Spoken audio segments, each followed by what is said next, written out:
Good evening.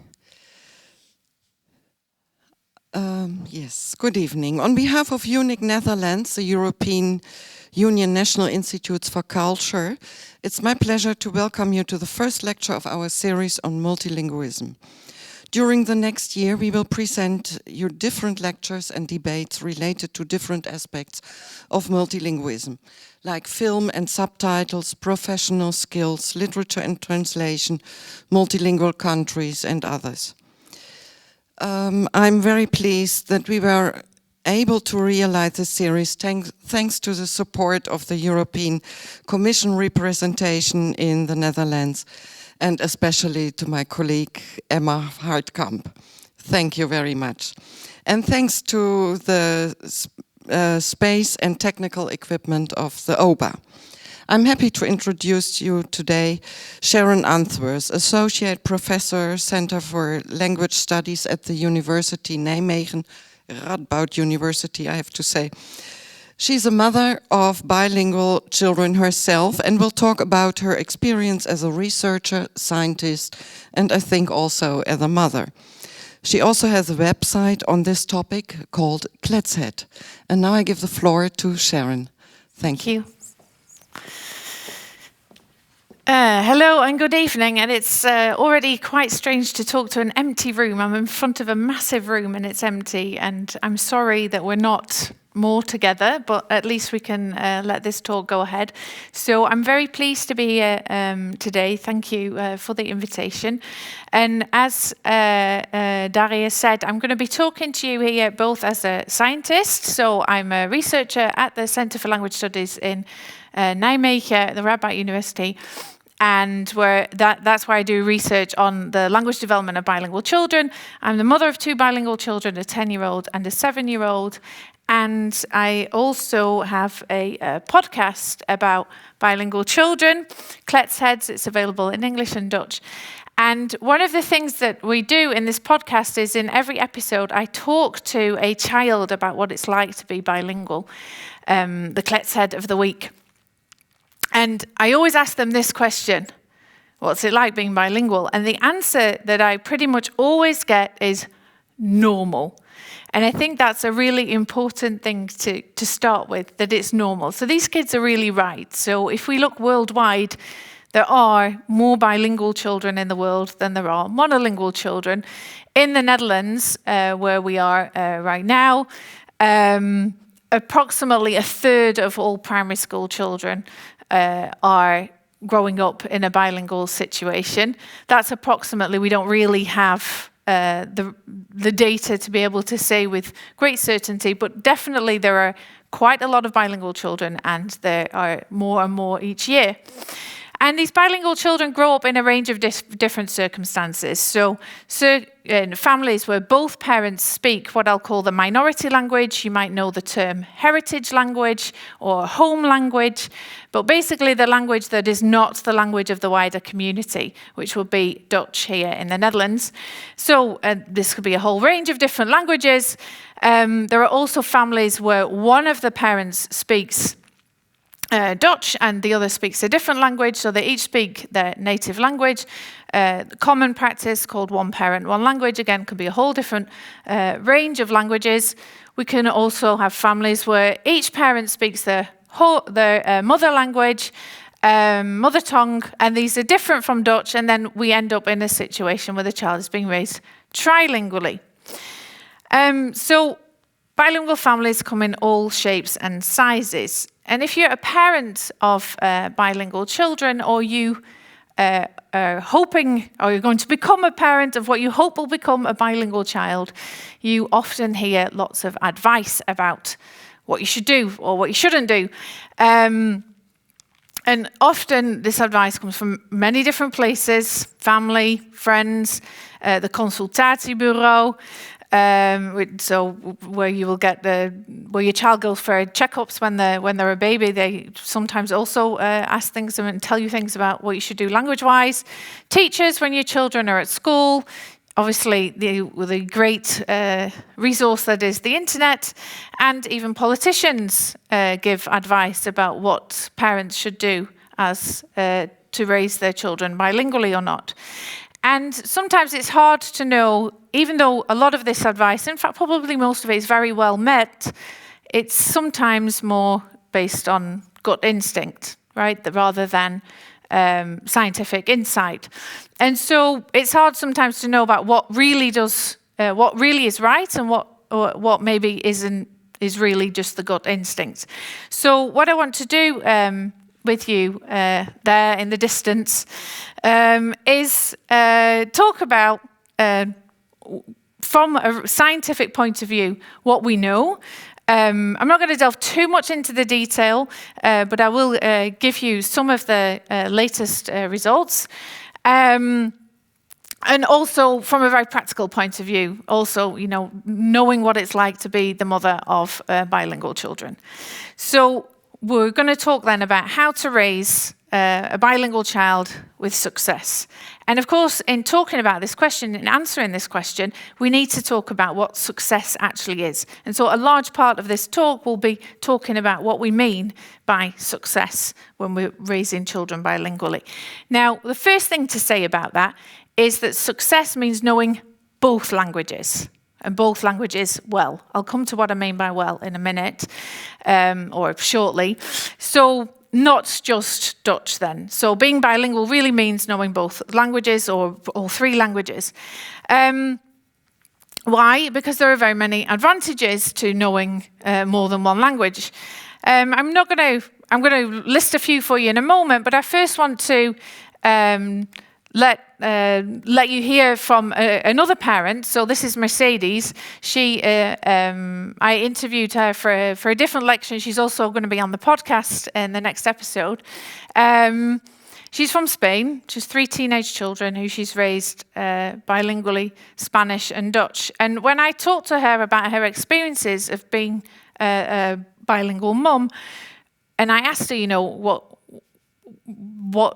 what have your children got out of it, essentially? These are some of the things that she said. So my kids find it easier to learn French at school because they know Spanish. They're able to communicate with my mother when she comes over. She doesn't speak Dutch.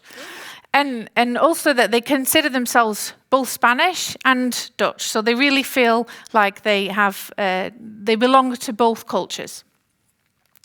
So there she's given us some of the advantages to being raised bilingually. So strengthens the emotional ties with parents and other family members, right? You really, if you want to communicate with somebody about anything and everything, you really do need to be able to speak the language.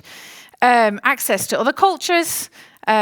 You have more knowledge about language. So there are studies that show that bilingual children have better what's called Meta-Linguistic Awareness. So they're better at being able to talk about language. So just before this started, we were just talking about whether if you have this, right, that this is a glass. It's also a glas in Dutch, and you can name it with whatever language you know.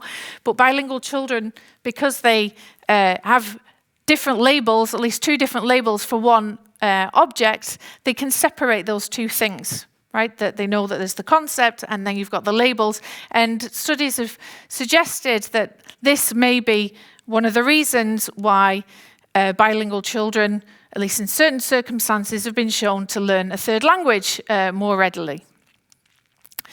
And there are also studies showing that bilingual children, even very young bilingual children, can have better communication skills. So here the idea is that if I'm talking to you and I'm bilingual, I know that I need to think about what language you speak or you understand for me to make the right choices, right? And studies have shown that kind of thought, so being able to place yourself in the other person, bilingual children are better at doing that than monolingual children. That sounds like a terrible generalization, but the studies have shown that this what they've shown is that children, if you ask somebody else to move something around, move objects into a certain place, you need to, if the other person is, imagine sitting opposite you, you need to think about, okay, what can they see from their perspective? And bilingual children have been shown in study to be able to think about that other person's perspective more readily than monolingual children. The idea, as I said, is because they're used to doing that because they need to think about what language or languages the person they're speaking to actually knows. And of course, if you're raised bilingually, you know more than one language, so you have multilingual capital, as it's sometimes been called. And there are, of course, other advantages I could name. So often when people talk about what success is for bilingual children, they really mean, or what they're really referring to, sometimes explicitly, sometimes not so explicitly, knowing Dutch well enough. Okay, so the focus is very much on being able to speak Dutch. And of course, that's very important if you're growing up in the Netherlands and you're going to school in Dutch, you need to be able to speak Dutch very well. But that's not the be-all and end-all, of course. It's understandable, though, that people often think, well, you know, the more Dutch, the better. Okay, you'll be a better bilingual if you really do work on the Dutch. And you know, you may be thinking, well, yeah, really, do people really think that? People really think that. So just a couple of days ago, so I was interviewed for the Dutch website Nu.nl about homeschooling in the lockdown now and the challenges that there may or may not be for multilingual families in particular. And just scrolling through the comments that were given underneath in reaction to this particular article, somebody had written something like, well, you know, the usual thing, we live in the Netherlands, school is in Dutch, these kids, if they don't speak Dutch at home, they're going to have language problems from the start, okay? Language problems, okay? So often associated with a problem. And the idea being, of course, that, well, if you only use or mostly use one language at home that is different from Dutch, then this is going to affect your Dutch. So you have so much time, you divide it across your two languages. The time that you don't spend on one is at the expense of the other. Now, actually, there's been, over the past 5 years or so, there's been quite a lot of research on this question, on the relationship between how much time a child hears, gets input in a particular language, and what the relationship is between that and their language development. And so the view that I just described essentially sees this relation like this, okay? So basically what we call a linear relation. So the more input you get, so that's from left to right on the graph here, so the more input you get in Dutch, or whatever language it is, the better you are going to get incrementally in the language. So your proficiency will be better, okay? But actually what the research suggests is that the relationship doesn't look like this, but it rather looks something like this, okay? And these are just data that I've made up to illustrate the point, but hopefully you can see that there's a very different relationship here. So here what we see is that it's not a linear relationship, but it's this what we call a threshold. So after a certain amount of time, then that relation between how much Dutch you hear and how good your Dutch is kind of flattens off, okay? Which is good, right? Because if you do have to divide your time across two languages, then if it weren't like this, if it were like the first graph, then we'd have no successful bilingual children at all, which we do.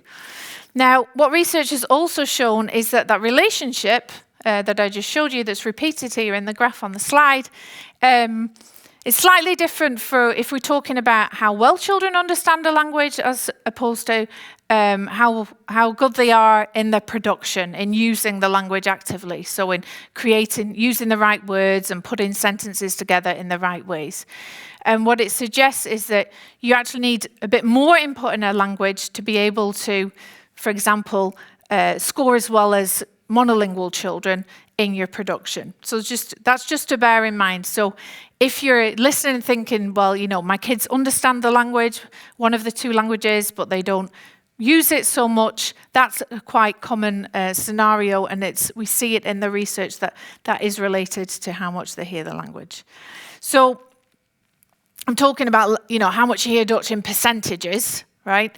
But of course, it's not just it's not how much you hear, it's also what you hear. So it's not only the quantity, it's also the quality. There's been less research about this, but there has been some research, for example, on whether the person providing input to a child is a native speaker of that language or not. That's just one way of looking at quality, so I'll tell you a bit more about that. So here are 3 findings from recent research on this particular topic. So what we've found is then that more language input from native speakers leads to quicker language development. Okay, you might think, well, okay, that makes sense. Native speakers probably have a wider vocabulary, will maybe use more complex sentences. Notice that I've not written here that you become a better bilingual, right?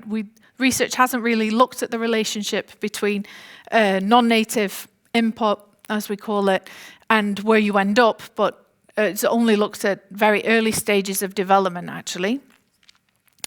So there seems to be something going on there, and that I think would make sense to most people. What research, a number of studies have found is that relationship that I just showed you in those graphs about how much input, the relationship between how much input you hear and how proficient you become in a language, and in particular the majority language, so Dutch in our case, that relationship doesn't seem to hold if you look at input that's given from parents who are not very proficient in that language. So then we see basically that input doesn't really have much effect on the majority language, and most likely has a negative effect on the minority language, in the sense that if you speak in one, then you're not speaking the other. And if you think about it, this also makes sense. So imagine, if you will, that you, assuming that you don't speak Japanese, and if you do, then you need to think of a different country.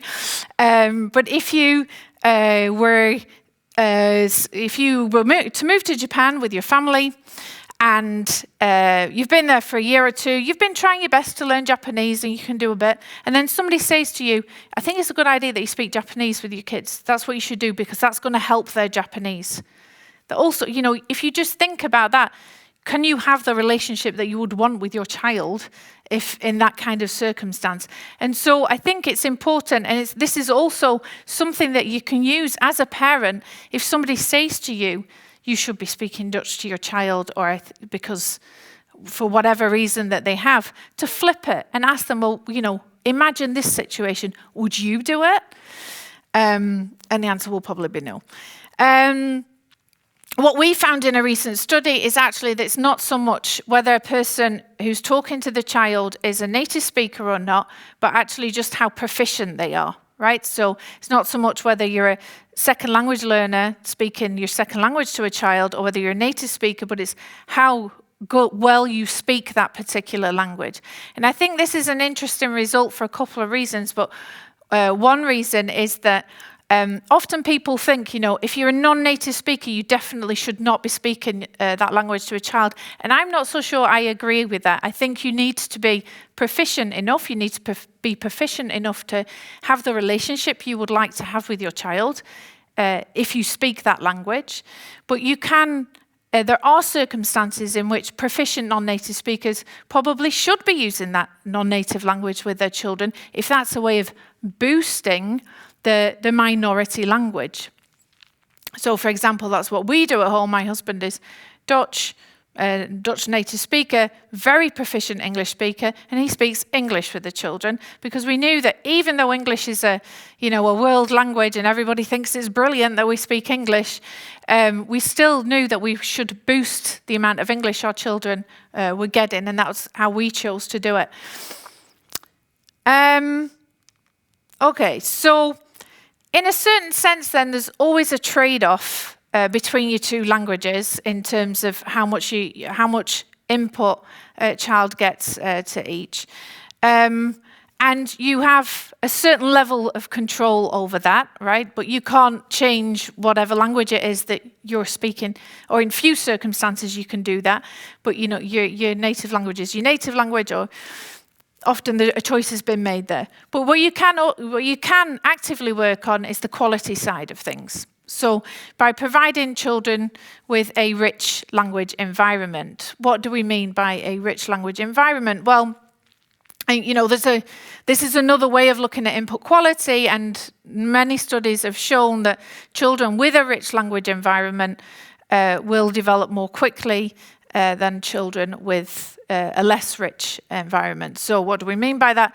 Basically, lots of talking to a child, right? So name the things that you see. That gives the child the chance to hear labels for things. So different kinds of activities and topics. So this is very practical. So don't always do the same thing. Don't always necessarily look at the same book. Although I know children go through phases where there's only one book that they ever want to read. But try and offer as wide a vocabulary as you can to your child, especially if you're the only person around speaking that language, right? There won't be, if there aren't other people around to help in that sense. Ask questions, right? So often it's very easy to just, especially in these very hectic times where we're all juggling more balls than sometimes we can manage to keep in the air. It's basically, do your maths, put your shoes on, go outside, kind of talking in commands rather than actually engaging with a child, asking them questions, because that is a different kind of word sentence structure, and research has suggested that using more complex kinds of structures will help children's language development. You can also, especially for that minority language, so the non-Dutch language in our case, obviously look for the films and apps, TV series, whatever, in the minority language. It's not always a guarantee that your children will want to watch them, of course, but especially in the early years, it can be very important and very useful to try and really get in as much input as you can in that minority language. In the vast majority of cases, if a child goes to a Dutch language school here in the Netherlands, then their Dutch will be fine. Okay. What is important and what I would highly recommend is in the early years really working on that minority language.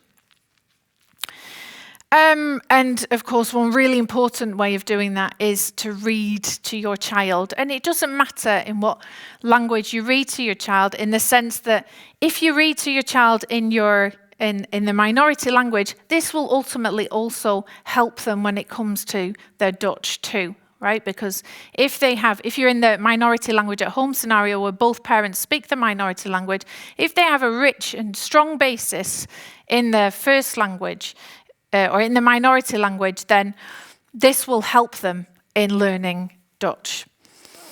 Reading to your child is a good way of offering that complex language, a wide range of different words, new words. It's also really super gezellig and a really nice moment to be with your child.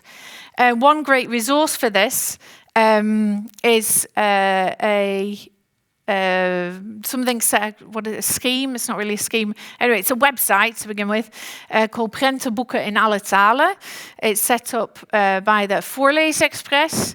And what it involves is basically there are a number of picture books which are available on the website in a number of different languages. And so parents have translated the books and have recorded the audio, and I think there's a sound for when you have to move the page, turn the page. And so this is also a great resource as well for reading to children or having your children read to. Sometimes, variety is the spice of life. So if they get bored with you reading to them, this is a great place to go. All right, so I said at the start then that for me, success, bilingual, raising a child bilingually with success means knowing both languages well. But what do we really mean by well? Now, often when people talk about being a successful bilingual, what they're kind of suggesting, or what they often think is, you're pretty much like, you don't sound like you're bilingual. You're as good as a monolingual speaker. Right? Very often the yardstick by which bilinguals are measured, either implicitly, so subconsciously, but also explicitly, when they get tested, the norms are based on monolingual children. But it's really important to realize that being bilingual is simply not the same as being monolingual. It's not just two monolinguals on one person.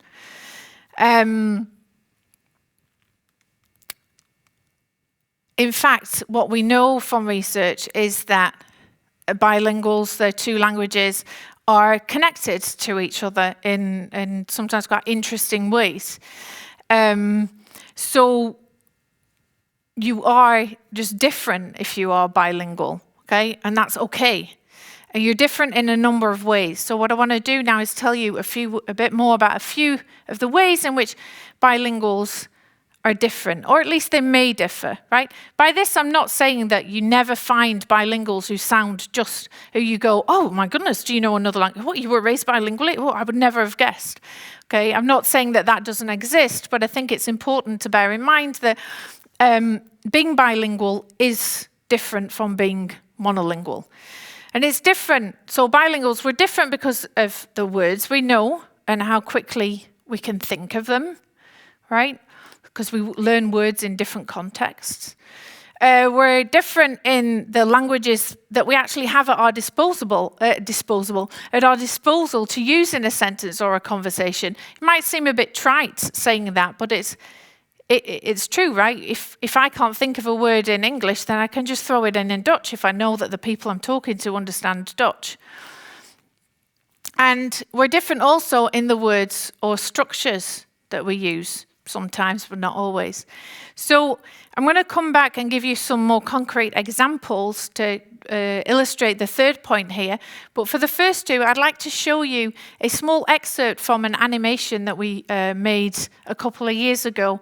Actually, one of a series of 3 animations that we made on bilingual children. Now, the animations are actually designed for primary school children to use with children in class and to get the conversation going about being bilingual and the research, even to develop and practice research skills with children. So you'll hear that in the way, in the voice, the tone of voice and the language that's used. But I think, and I know from the feedback that we've got from these clips, that these are also used, that the parents find them very interesting too. So I hope you'll agree with that. So hopefully... Lena is bilingual. She speaks German and Dutch. This means there are 2 languages in her head. If Lena speaks Dutch, she can't simply switch off her German. When she talks about food, all the words which have something to do with food wake up. Not only in Dutch, but also in German. This means that it's sometimes difficult to find the right word in the right language. When Lena wants to say the Dutch word lepel, then sometimes the German word löffel pops out. Emre is also bilingual. He speaks Turkish and Dutch. When Emre reads or hears a word, he sometimes doesn't know which language it comes from. Suppose he hears pasta.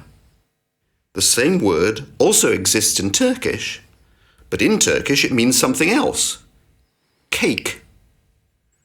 This means that children like Emre can take a bit longer to figure out which word is being used. But knowing 2 languages can also help you. Imagine Emre hears the Dutch word pinguïn. The Turkish word is penguin. These 2 words almost sound the same, and they also mean the same.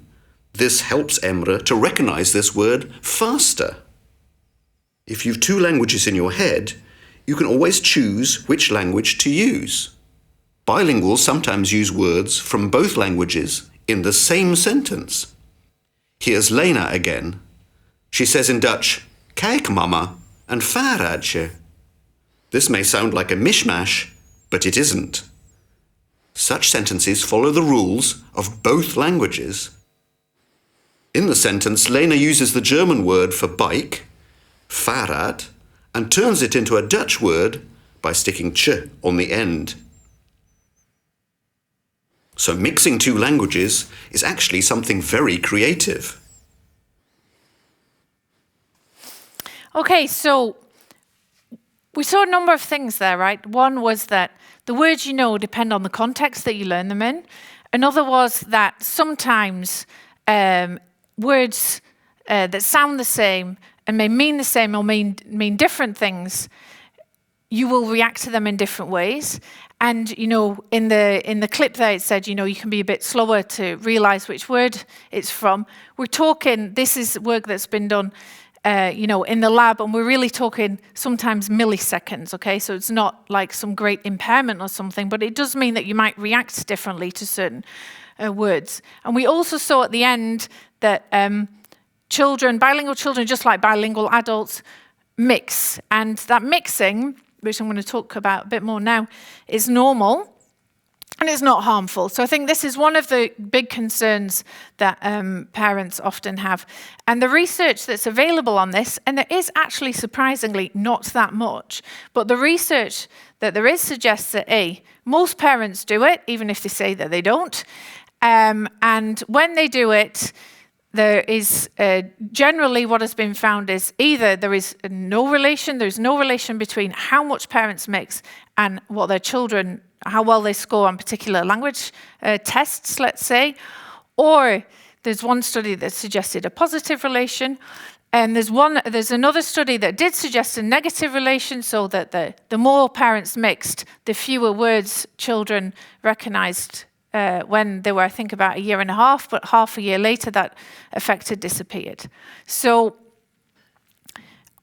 with the research that we have, there does not seem to be any reason to suggest that when parents mix, this is harmful for their children's language development. I often think that people's negative attitude to mixing is because is basically is a very monolingual perspective on the world. So to give you a few more, so there are different kinds of mixing, of course, and I just want to illustrate a few. So we saw the vaarraadje. This is no, I'm not going to say that. Okay, so one example would be, you just use a word that you always use because it's in that context. So this is actually my little boy. It's actually quite an old photo. He's a bit bigger now. But one of the things that is often said in our house is, "Can I have an afspraakje this afternoon?" Afspraakje means like a play date. We never talk about play dates because the kids don't have play dates in English. They have play dates in Dutch. Okay, so they use the words that they know from the context that the particular concept is used in. Another consequence of knowing two languages and the fact that the two are connected and they can influence each other is that bilinguals sometimes say things a bit differently. So I heard my son say this in Dutch a while ago. Zij zit haar kop af te huilen. If you speak Dutch, basically this is more or less literal translation of she's crying her head off. You don't say it like this in Dutch, okay? And no monolingual child is going to be saying something like this. So that's a quite, as I said, literal translation. We also see more subtle effects of the other language. So in English, I once heard my boy saying to his sister, they were sat around a table and they were playing a game and she was doing something and he was like, "Oh, stop it, you're wobbling all the time, the table." Perfectly understandable. Can't remember if sister decided to stop doing whatever it was that she was doing. But a monolingual English-speaking child would not say this like this. They'd say, "You're wobbling the table the whole time." This is clearly influence of the word order from Dutch into English. So, this doesn't really matter, as it were, but it just shows that the other language is active. You can't switch off your other language, and it can be active to varying degrees, but it's always there. So this visual here illustrates a metaphor that's been used by a famous researcher in Canada, Jim Cummins, about the two languages basically being icebergs. So they look, I see that this is still in Dutch, so language 1 and language 2. They look very different on the surface, but down below there is some element of sharing going on, and he says some common underlying proficiency. So this idea has been used as well in education, in the sense that there's research showing that, there is a strong basis in one language. So let's say language one, the minority language or whatever we want to call it, can serve and help as a basis for developing that second language.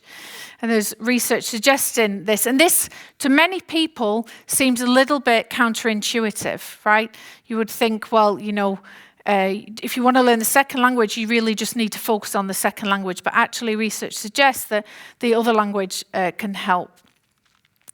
And I'd say, so I've lived in the Netherlands almost, in 2 months' time, it will be 20 years that I've lived here. And in the 20 years that I've been living here, I'd say the attitudes to bilingual children and bilingualism have changed and have become a lot more positive. I think there's still work to be done there, but you can definitely see this in the number of initiatives that have started to take place over the past few years about using home languages at school, about making a space for multilingualism at school. So often, and it is still the case in many schools, this is a monolingual place. Here you speak Dutch.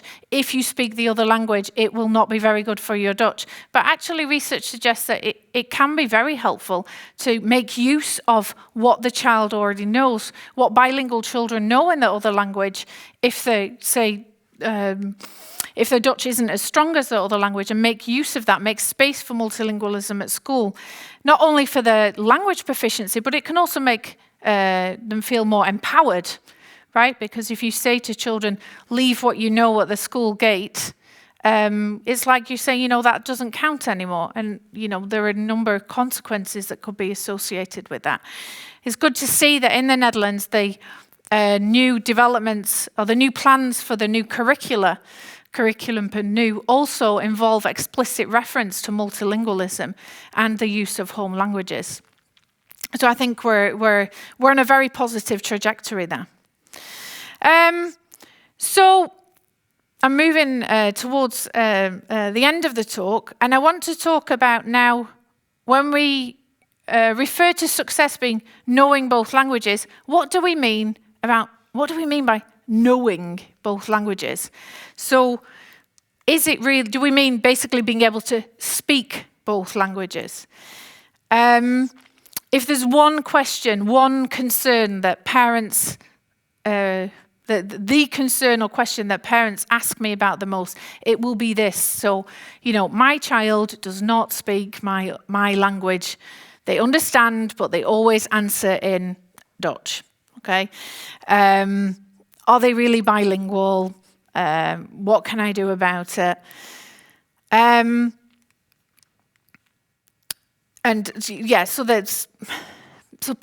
For some people, it's like, well, if I don't really speak the language, then I'm not really bilingual.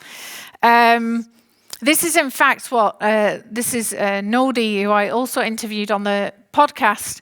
He was born in Iraq. He grew up in the Netherlands. He came here really early, I think 1 or 3. In any case, before going to school, his parents actually decided to speak, on the advice that they were given, decided to speak Dutch to him, even though their Dutch was also developing at the time. His Dutch is fantastic, and he said, when I said to him, so are you bilingual? And he's like, well, I'm a bit bilingual, because I don't really, I understand everything, but I don't really speak it that much. And we had a very interesting conversation about that. And I said, well, how does that make you feel then, that that you don't really speak the language that actively? And he said this about his parents' choice. So, I understand why my parents chose to speak to me in Dutch.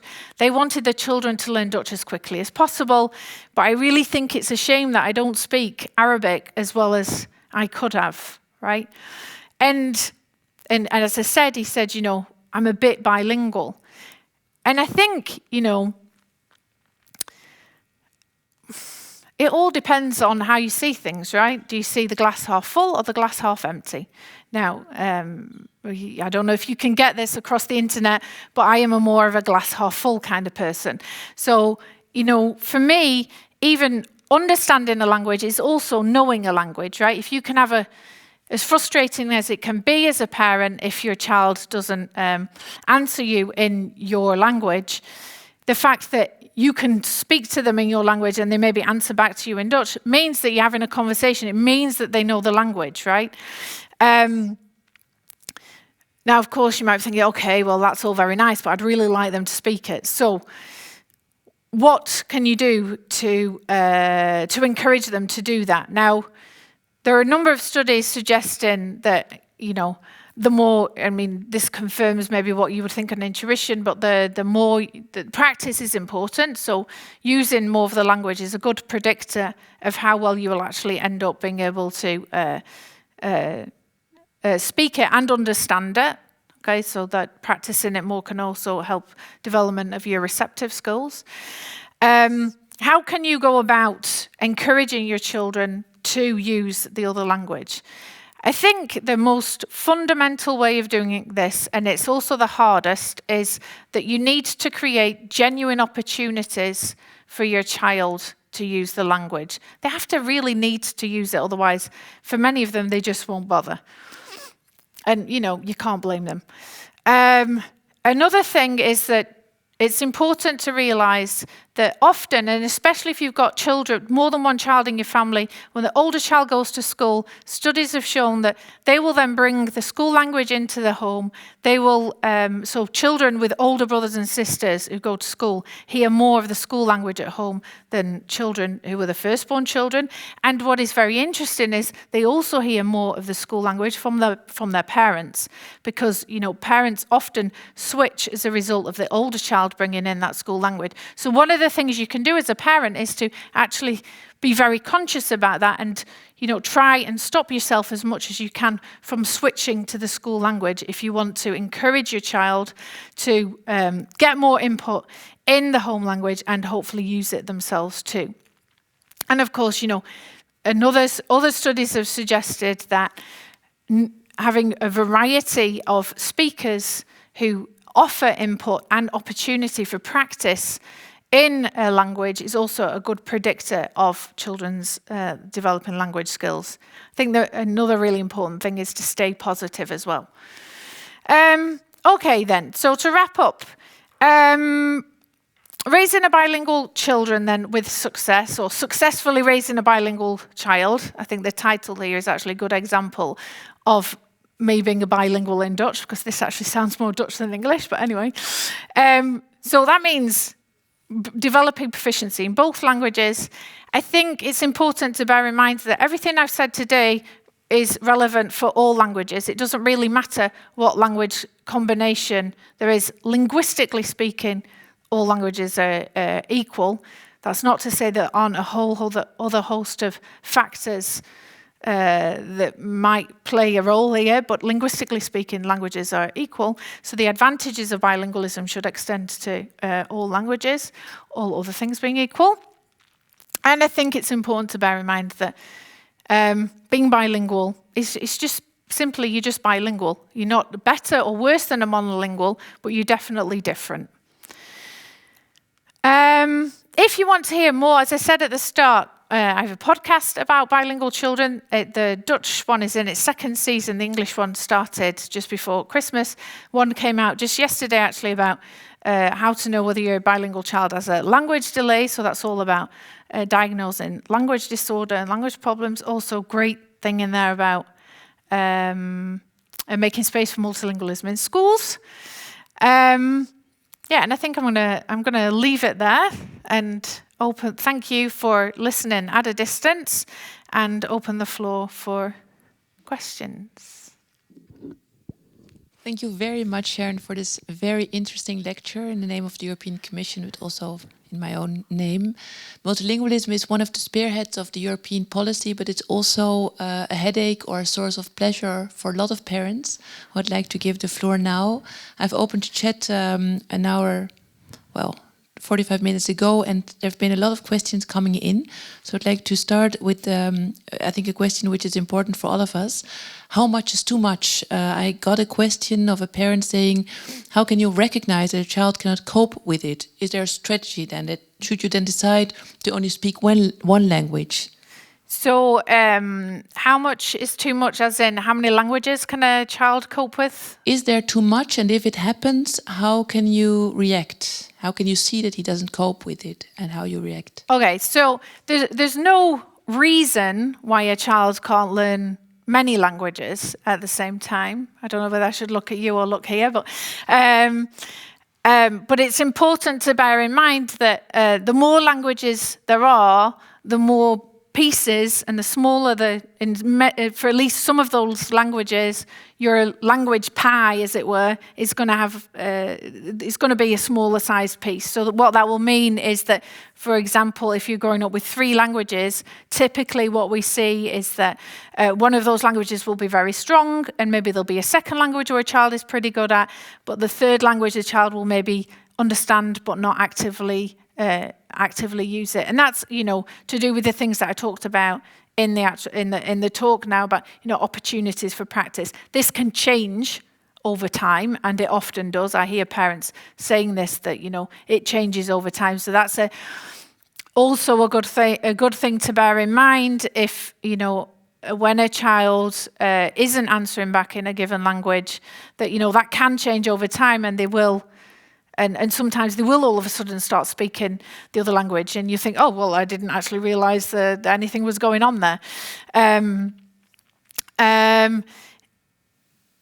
I think, so I don't know if that really answers. It's hard to know because the person's not here whether I actually really answered that question or not. Well, what struck me in that question is, how do you recognize it? Can you see a child having difficulties, even if he continues speaking the language? Are there children who simply do not like it or cannot cope with it?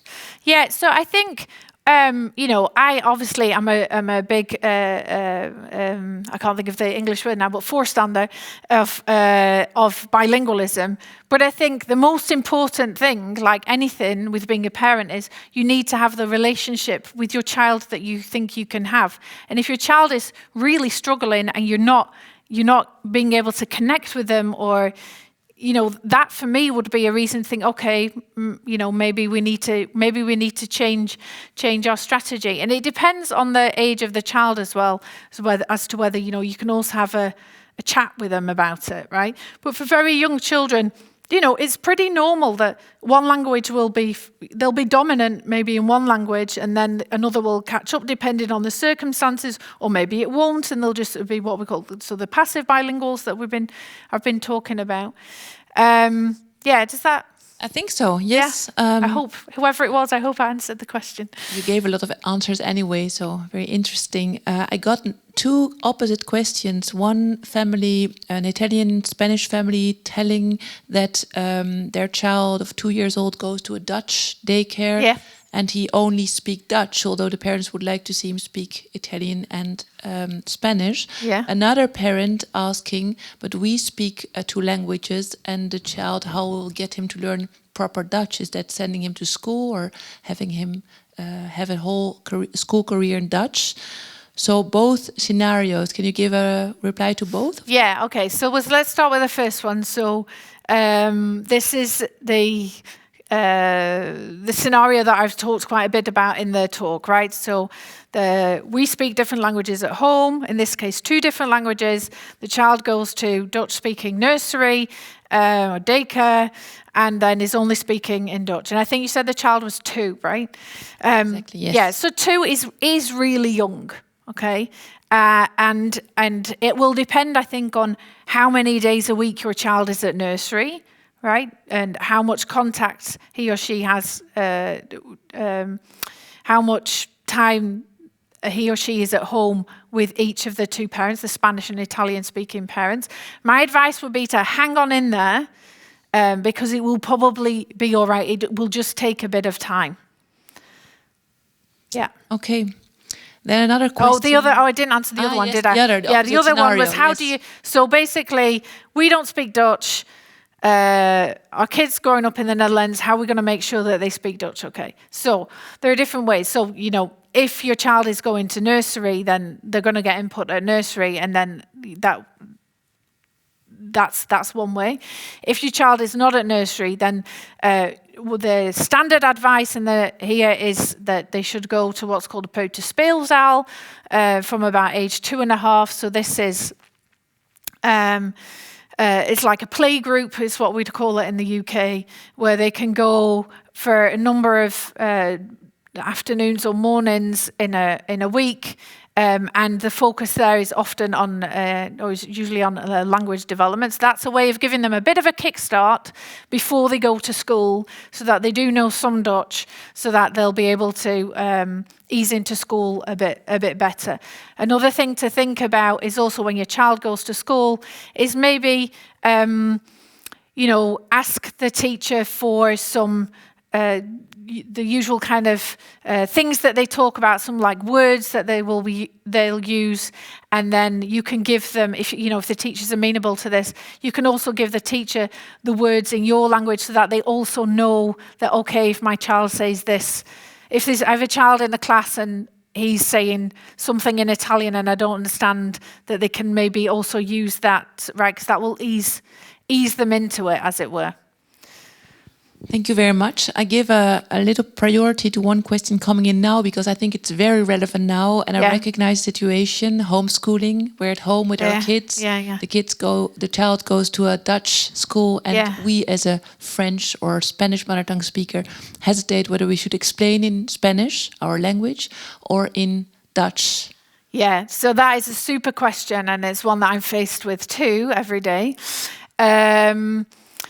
Or 3 days a week or 2 days a week, because we have an egalitarian family, so we split it. Thank goodness. So there are a number of things to say here. One is that actually there is research that I think would support this, to say that it's absolutely fine for you to be explaining it in Spanish or in French or whatever. Okay, because it's about explaining the concept. And the concept, fractions, breuken, are the same, whatever language they're in, okay? Crucial, though, is that you understand the vocabulary, and that your child also knows that equivalent vocabulary in the home language. And so there are different ways you can go about it. So either, what we tend to do actually is I tend to speak English and throw in the Dutch words. So I'm not sure that my daughter, who's 10, knows fractions. So I will talk about breuken. This is what we were doing today. And do the rest in English. And we often end up basically mixing stuff. I was saying this before we started, I automatically started switching to Dutch today, and I got told off by my daughter because she didn't like it. So that's one thing you can do, is either use the key words in Dutch, do the rest in your language, or make a bit of a vocabulary learning exercise of it, if your kid's amenable to that, so that they also get some of that academic language in the home language.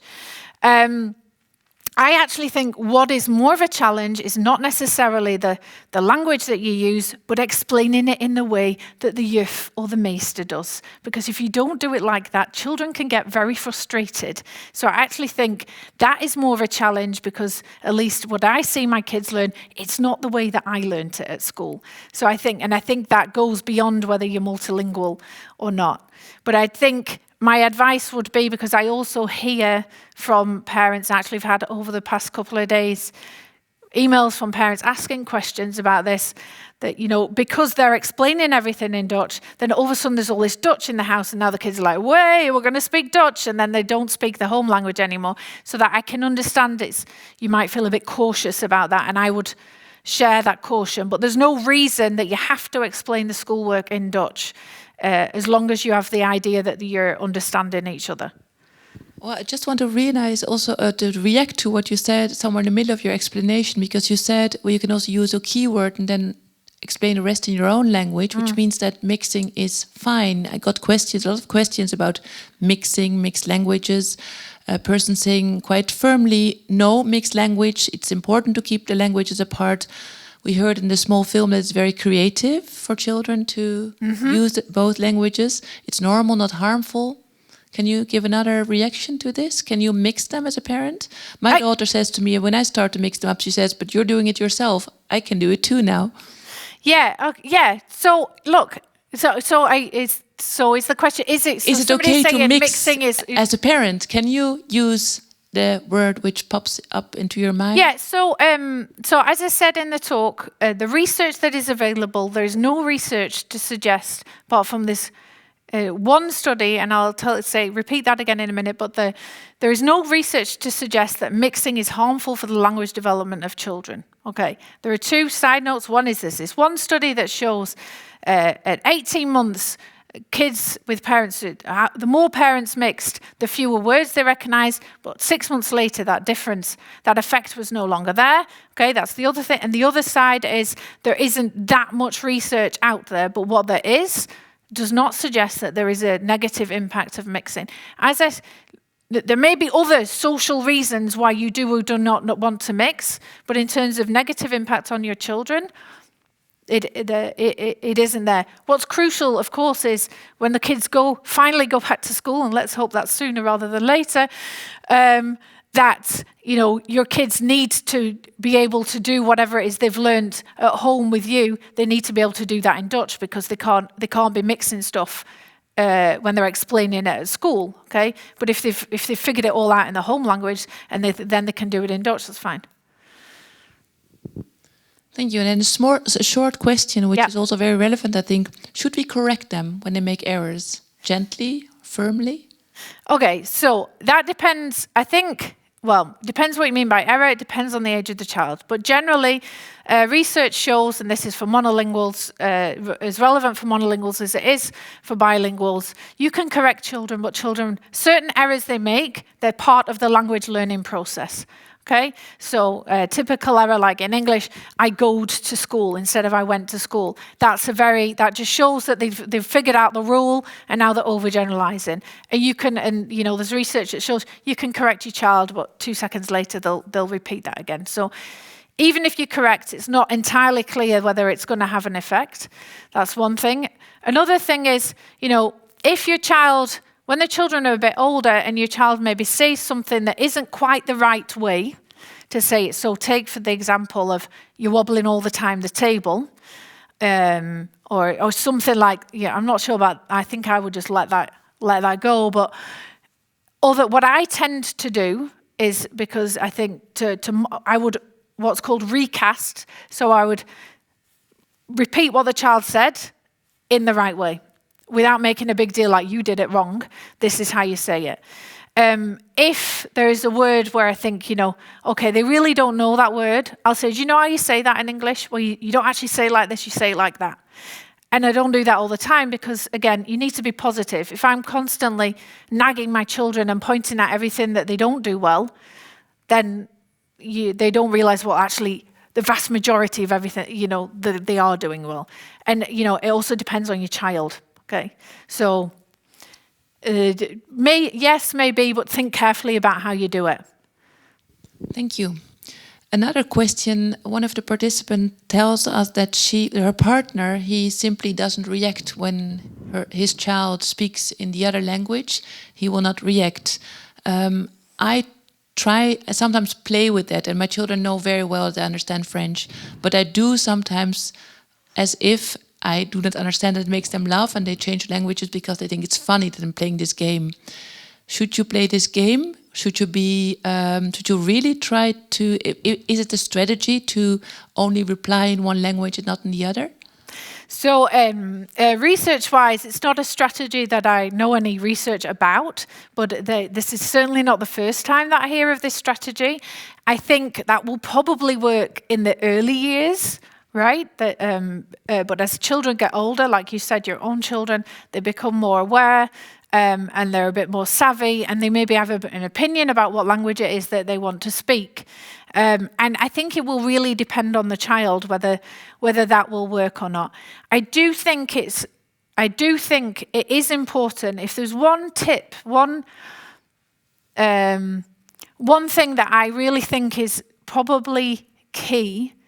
and there's a little bit of research to back this up, but this is really more based on the experience of talking to parents and my own experience. I think it's how much you accept from your child that they speak that other language. And this is one strategy of showing that you don't accept it. As they get older, you can say, well, can you say that to me in the other language? You know, like you kind of suggest you did it as a game, but you can also explicitly say it.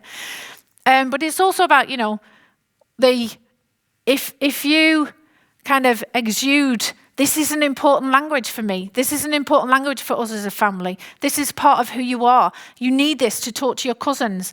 You need this, you know, look, there's this really cool book, your favorite book or this film or whatever. It's in that language. If you exude a lot of that, I think kids pick up on that too. Okay, and that's part of also why they will or will not speak a language. But, you know, there are with everything with parenting and but certainly and also with raising children bilingually, there are very few hard and fast rules in the sense that it's always looking at the child and looking at there will always be exceptions. There will be people online going, well, I do all that and they still do it. Yeah. Yes. Very, very relevant, I think. Very good answer to adapt and to stay flexible and to observe adapt, your kids. Adapting, don't think like, you know, but the one parent, one language is the only way you can do it. And that's the thing we have to do. And that's what we've done from the start. It's not working, but we should do it. If it's not working, change it. Either change what you're doing or change your expectations.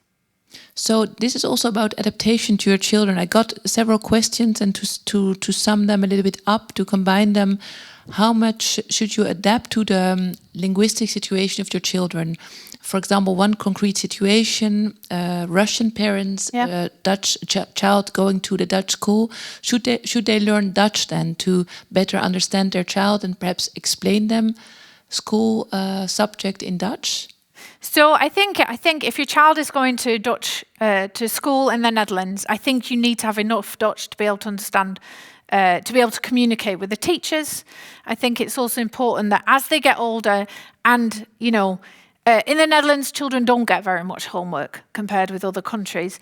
And I'm sure there are many parents now. Actually, we all kind of know what our kids are doing at school for the first time because we're having to do it ourselves, right? So.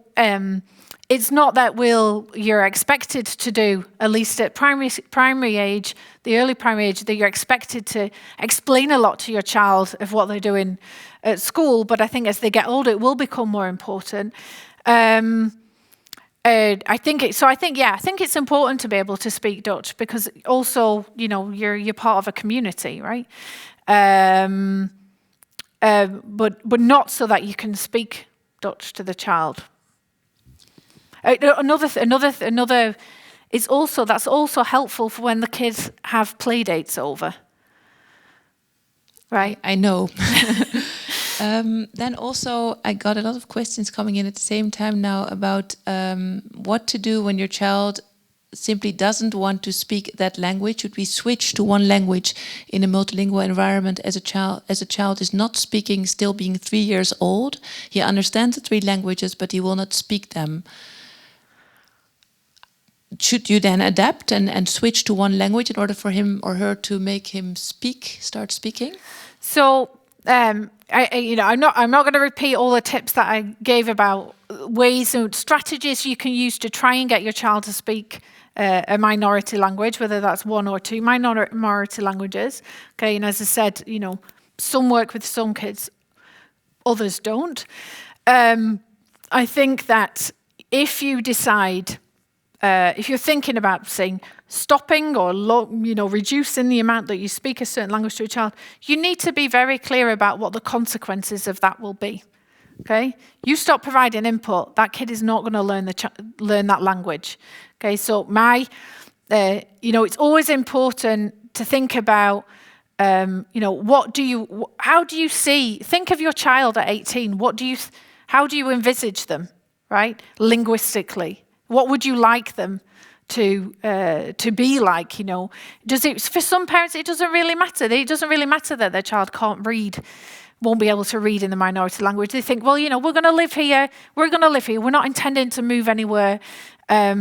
that's not so important. Or, some people don't find it so important that, that one of the languages, if they're multiple languages, they're like, well, it would be nice if they could speak to somebody, but, we hardly ever see them, don't have a great relation, whatever. I think, again, you need to think about what you actually want as a family. And as the children get older, include the children in that discussion, right? So, I can't give you an answer. I think you need to think about what you want. But as I said, be clear. If you stop speaking a language to a child, chances are that they're not going to learn it if you're the main source or only source of that language.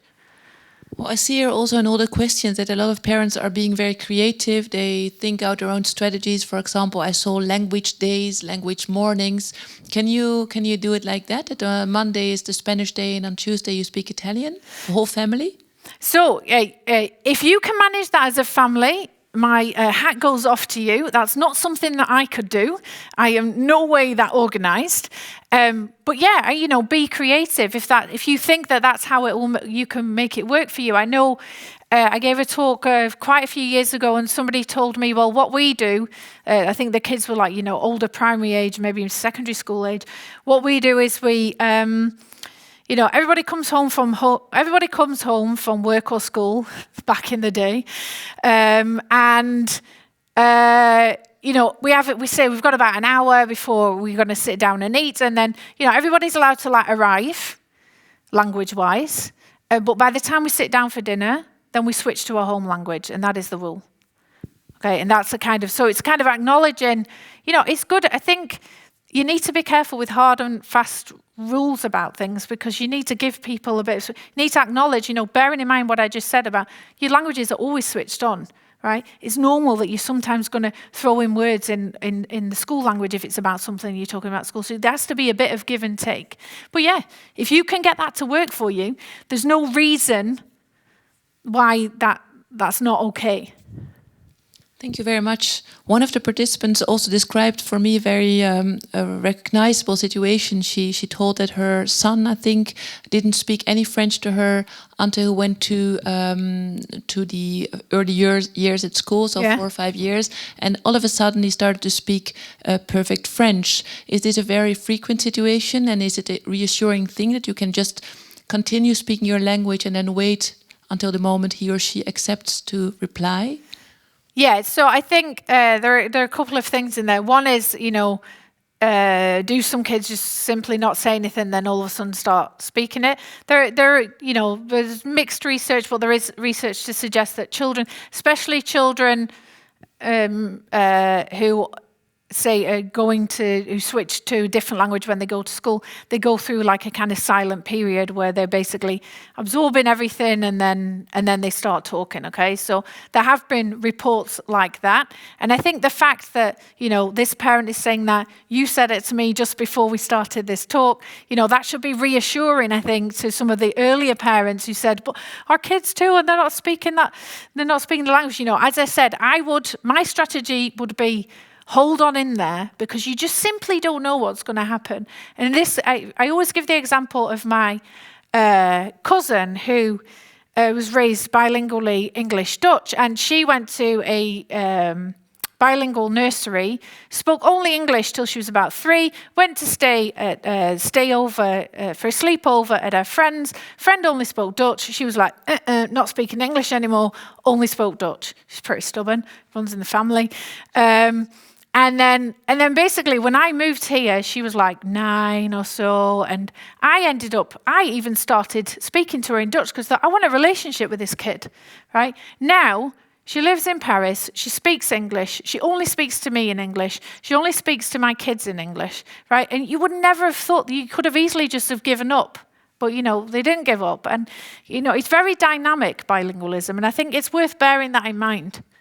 It's very dynamic indeed, but what do you do at the dinner table? I got questions about the dinner table, about mismatches or no mismatches at the table, and I know that it can become quite chaotic.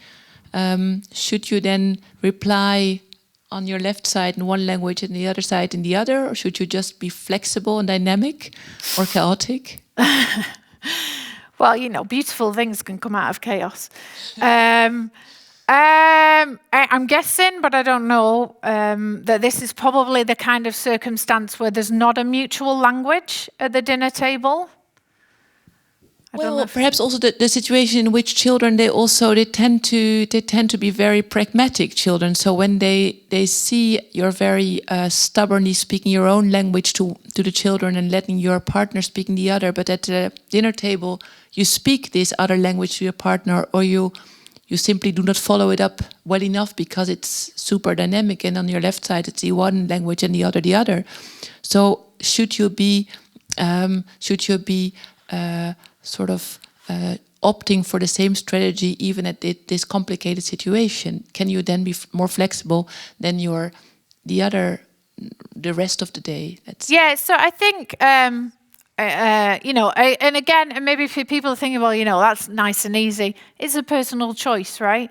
So some people are much better. They're like, this is my strategy. I only speak that language and this is what I do.